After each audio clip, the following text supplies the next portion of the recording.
മമതാ ബാനർജിയുടെ മരുമകൻ അഭിഷേക് ബാനർജിക്ക് നേരെ ഇന്നലെ നടന്ന ആക്രമണത്തിൽ വഴിത്തിരിവ്. സംഭവത്തിൽ സോനാപൂരിലെ തൃണമൂൽ മുൻ എംഎൽഎ ലവ്ലി മൈത്രയുമായി ബന്ധമുള്ളവർ അറസ്റ്റിലായി. 5 പേരാണ് പിടിയിലായത്.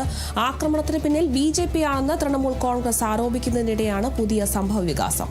തൃണമൂൽ കോൺഗ്രസിലെ അഭിപ്രായ ഭിന്നതയാണോ ആക്രമണത്തിന് പിന്നിലെന്നും സംശയമുയർന്നിട്ടുണ്ട്. 24 പർഗാന ജില്ലയിലെ സോനാപൂരിൽ വെച്ചായിരുന്നു അഭിഷേക് ബാനർജിയെ ആൾക്കൂട്ടം ഇന്നലെ ആക്രമിച്ചത്.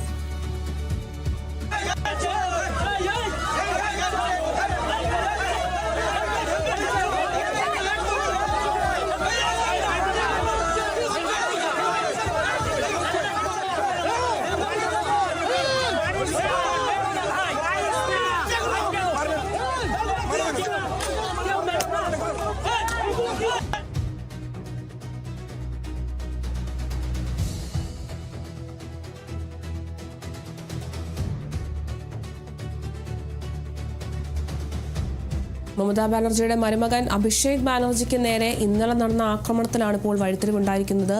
സംഭവത്തിൽ സോനാപൂരിലെ തൃണമൂൽ മുൻ എംഎൽഎ ലവ്ലി മൈത്രയുമായി ബന്ധമുള്ള 5 പേർ പിടിയിലായിരിക്കുകയാണ്. ആക്രമണത്തിന് പിന്നിൽ BJP ആണെന്നാണ് തൃണമൂൽ കോൺഗ്രസ് ആരോപിക്കുന്നത്. ഇതിനിടെയാണ് ഇത്തരത്തിൽ ഒരു സംഭവവികാസം ഉണ്ടായിട്ടുള്ളത്.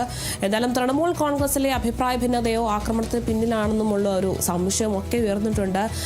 പർഗാന ജില്ലയിലെ സോനാപൂരിൽ വെച്ചായിരുന്നു അഭിഷേക് ബാനർജിയെ ഇന്നലെ ആൾക്കൂട്ടം ആക്രമിച്ചത്.